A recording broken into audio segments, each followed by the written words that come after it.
E agora isso é um exemplo para nós, nosso Isaac, com o joelho torcido, ele veio cumprir a obrigação dele. E creio que Deus vai honrar essa atitude dele. Amém? Os irmãos querem assim, amém?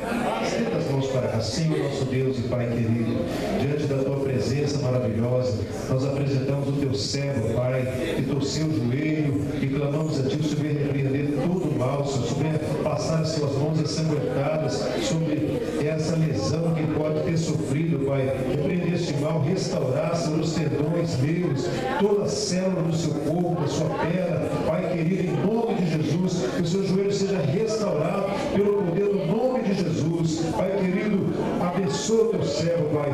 Seja com ele a tua mão, Pai querido. Honra a atitude do teu servo de vir ministrar a tua palavra, mesmo assim ferido. Nós te clamamos e pedimos a ti a tua bênção, a tua cura de forma definitiva nos seus joelhos, em nome de Jesus. Amém.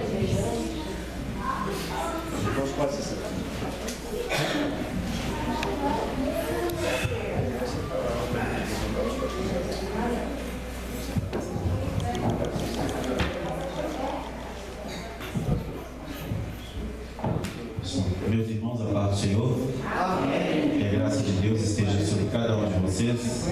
Que abençoe sua casa, sua família.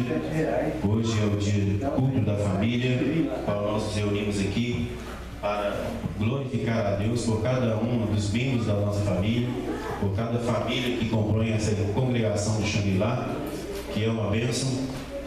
E hoje eu quero compartilhar a palavra do Senhor sobre o tema que está aí em evidência aí no nosso telão.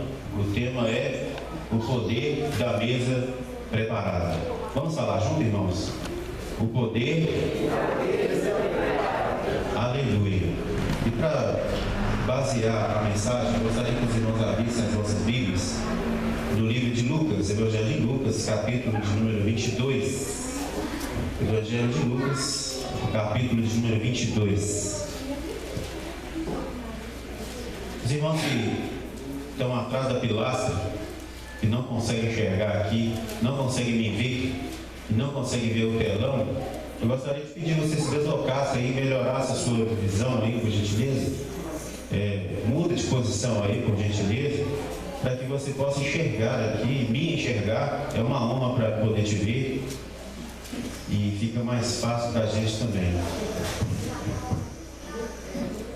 Lucas capítulo 22, versículo de número 7 em diante, fala assim: Chegou, porém, o dia dos asmos, em que importava sacrificar a Páscoa, e mandou a Pedro e a João, dizendo: Ide, preparai-nos a Páscoa para que a comamos. E eles lhe perguntaram: Onde queres que a preparemos? Então Jesus disse: Eis que quando entrardes na cidade, encontrareis um homem levando um cântaro de água. Segue-o até a casa em que ele entrar. E direis ao pai da família: O mestre te diz: Onde está o aposento em que eu hei de comer a Páscoa com os meus discípulos? Então ele vos mostrará uma grande sala mobiliada. Fazei ali os preparativos da mesa. E indo eles, acharam como lhes havia sido dito, e prepararam a mesa. E chegando a hora, pôs-se à mesa e com ele os 12 apóstolos, e disse-lhe: Desejei muito comer convosco essa Páscoa antes que eu padeça, porque vos digo que não a comerei mais, até que ela se cumpra no reino de Deus. Amém. Graças a Deus. Os irmãos estão aqui observando aqui no púlpito da igreja. Nós preparamos aqui com muito carinho essa mesa aqui. É uma mesa pequena porque é simbólica. Geralmente as famílias começam com 2, né? Começa com 2, então vamos entender que tem uma família para 2. Mas pode aumentar à medida que vai surgindo, pode aumentar o tamanho. Mas o púlpito é pequeno, a igreja é pequena, não dá para a gente fazer uma mesona. Mas a gente queria pelo menos exemplificar aqui uma mesa preparada, ou uma mesa posta, né? Uma mesa posta. A gente sabe, irmãos, que o valor que existe numa mesa tal como essa mesa, ela simboliza um aspecto de honra dentro de uma casa. E por falar em honra, eu quero convidar uma pessoa para me honrar aqui, está comigo aqui, quero chamar a Luciana, a minha esposa, para sentar comigo junto com a mesa. já que tem uma cadeira aqui sobrando, né? Então eu peço a ela que vem aqui, senta aqui comigo, por gentileza, ocupe esse espaço e você representará a nossa família, né? A família do Xangri-Lá. Irmãos, aqui nesse texto que nós lemos aqui, irmãos, Jesus, ele estava no meio do seu ministério, chegando já ao final do seu ministério terreno, e ele, durante todo o seu ministério, o que Jesus fez? Ele andou no meio da multidão, entrou de casa em casa, comeu junto com as pessoas, comeu junto com os pecadores, fez piquenique, não foi? Fez piquenique lá nos montes, lá, quando ele chamou o povo para ir dar a instrução da palavra. Mestre, todo mundo está com fome, vamos fazer. Tem uma coisa aí, tem um rapaz ali que tem 5 pães e 3 peixinhos. Mas onde você vai? Senta aí no monte, todo mundo aí, senta na grama aí, a gente vai dar um jeito. E multiplicou o pão, fez aquele piquenique bacana e todo mundo se alimentou junto, né? Isso aconteceu 2 vezes, uma vez foi 5.000, outras vezes foi mais pessoas ainda. Enfim, ele comeu junto com pecadores, comeu na casa de Zaqueu, comeu na casa de Levi, comeu na casa dos fariseus, enfim. Mas ele falou com os seus discípulos, todas as vezes nós estamos comendo junto com aquela multidão. Mas eu quero, o meu desejo é comer junto com vocês, os meus apóstolos, aqueles 12 que eram separados, aqueles 12 que eram os mais íntimos, aqueles 12 que eram a representatividade da família dele, é aqueles que estavam com ele o tempo todo, tanto no momento de alegria, quanto no momento da tristeza, aquele que estava tanto no momento em que ele estava ali fazendo seus milagres, quanto também estava com ele quando ele estava sendo perseguido. E Jesus fala com ele, eu desejo muito comer com vocês a Páscoa. Mas como que ele fazer, Jesus? Visto que Jesus havia declarado que até as raposas têm seus covis, os pombos têm os seus ninhos, mas o Filho do Homem não tem nem aonde repousar a cabeça, não tem uma casa aconchegante, não tem uma casa, não tem uma mesa, não tem um lugar para recolher e para receber os seus convidados, nada. Então os discípulos falam, onde nós vamos fazer? Ele diz, olha, tem um homem, quando você vai encontrar com um homem quando entrar na cidade, esse homem vai estar recarregando uma vasilha, um jarro de água. Você vai encontrar com esse homem carregando um jarro de água, você vai falar para ele, o mestre deseja comer na sua casa. E aquele homem vai falar para você, vai apontar onde é a casa dele. E aquele homem apontou, Jesus já sabia exatamente aonde que esse moço morava e o que tinha na casa dele. O que tinha na casa dele? Uma sala muito grande, com uma mesa enorme, que cabia todos eles ali em volta da mesa. Então ele diz, vai lá, prepara a mesa lá, coloca a mesa, porque eu desejo comer com vocês. Naquele momento Jesus estava mandando, instruindo que eles fossem e preparassem aquela mesa com carinho. Não é simplesmente comer, não é simplesmente vou fazer comida ali e todo mundo vai matar fome, não. Eu desejo, porque é um momento de intimidade que eu tenho com vocês, que eu quero ter. Afinal de contas, o meu tempo está acabando. E naquele momento, os discípulos foram ali, prepararam a mesa e fizeram aquele último momento, aquela última Páscoa, chamado de Ceia do Senhor. Eles juntos passaram aquele momento. Naquele momento, Jesus deu a sua última instrução aos seus discípulos. Naquele momento, Jesus consolou os discípulos com relação às coisas que haveriam de acontecer mais para frente. Naquele momento, Jesus preparou o coração dos discípulos para aquilo que haveria de acontecer daqui a pouco. Naquele momento também, Jesus desnudou o coração de cada um, a ponto de revelar o inimigo no meio da mesa, chamado Judas, aquele que o trairia. Jesus revelou naquele momento, ainda que vocês estão na mesa, tem alguém aqui que não deveria estar. Porque a mesa é um momento de comunhão, a mesa é um momento de revelação, a mesa é um momento de intimidade, a mesa é um momento de perdão, a mesa é um momento de reflexão, a mesa é um momento de ensinamento. E quantas vezes, irmãos, quantas e quantas vezes, nas nossas famílias, a representação das nossas famílias eram a mesa. As fotos e as lembranças que nós tínhamos quando éramos mais novos, era nós sentados às mesas com os nossos pais. Mas hoje em dia quase não se vê mais. A modernidade roubou isso de nós. As pessoas nas suas correrias diversas, as pessoas correndo para lá, correndo para cá, tem que trabalhar, fazer dinheiro, eu tenho que isso, tenho que aquilo, tenho que estudar, fazer faculdade, tem que não sei o quê. As pessoas hoje não conseguem perceber mais o valor que há na mesa dentro de casa. Alguns pegam um prato que foi feito com tanto carinho pela mãe, preparado com tanto carinho aquele alimento que demandou tempo, demandou muito trabalho, preparar o alimento, descascar o alimento, ficar na beira do fogão, queimar-se às vezes. O filho chega lá, coloca a comida na mesa do prato e corre, vai para dentro do quarto e fecha a porta do quarto. O valor do alimento que foi dado, tanto trabalho para que fosse chegado dentro de casa. O pai, a mãe que trabalhou, teve que sair cedo de manhã, às vezes enfrentou a chuva, teve que sair no meio do vendaval, numa chuvarada, às vezes saiu e passou por aquele solzão quente, o calor terrível, a seca que nós estamos passando agora, e o pai de família trabalhou para colocar comida dentro de casa, deu seu sangue para colocar comida dentro de casa. Ninguém sabe o valor daquele alimento, porque cada um simplesmente vai lá, chega na panela, coloca a sua comida no prato. Um vai para a frente da televisão ver Balanço Geral e comer. Outro vai para a frente do celular, rolar as telas do Instagram enquanto come.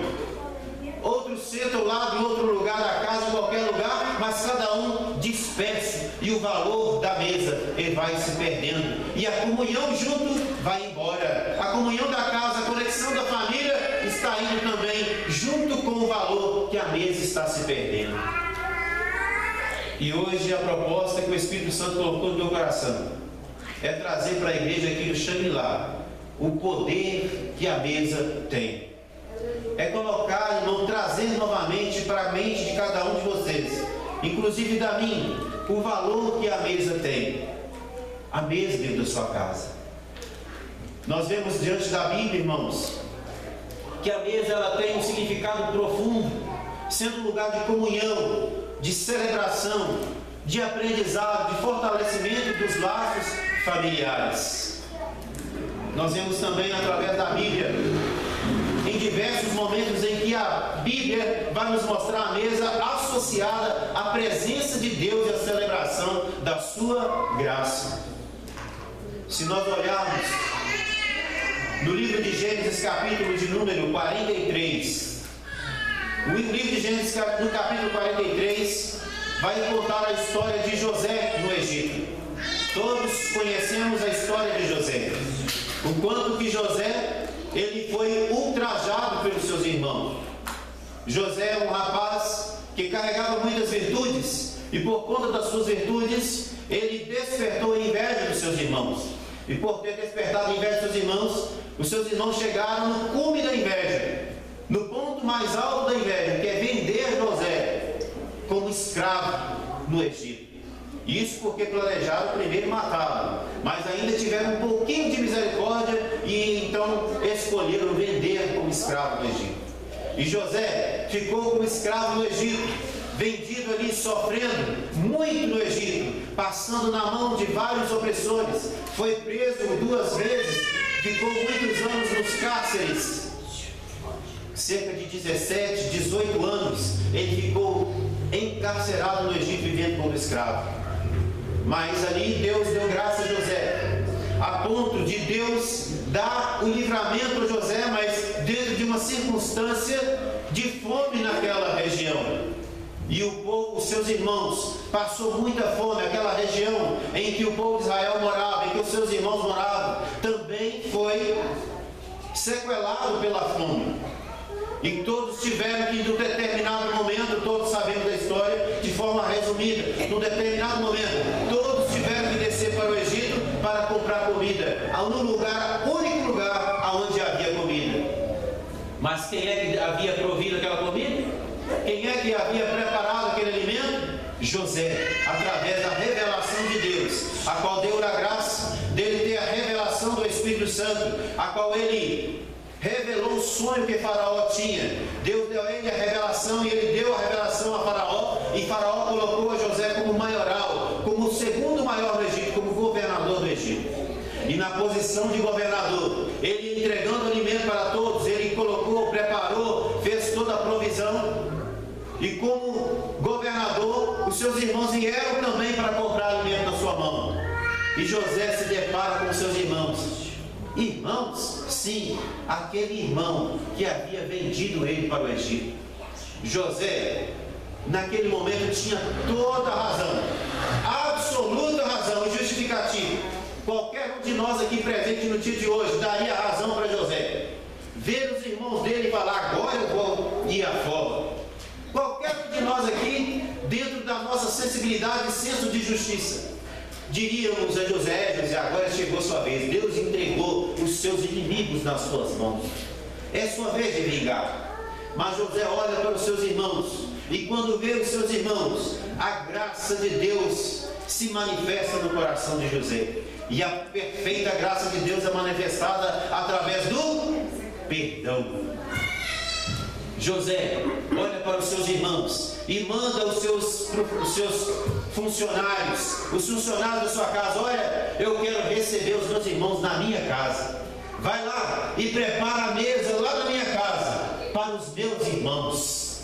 José manda os seus funcionários preparar aquela mesa bonita. Eu quero que vocês matem o melhor cabrito, matem o melhor boi, faz aquela carne assada bem suculenta, prepara aquela verdura gostosa, pode preparar aquela mesa com as melhores especiarias, porque eu quero receber os meus irmãos na minha casa, na mesa, dentro da minha sala.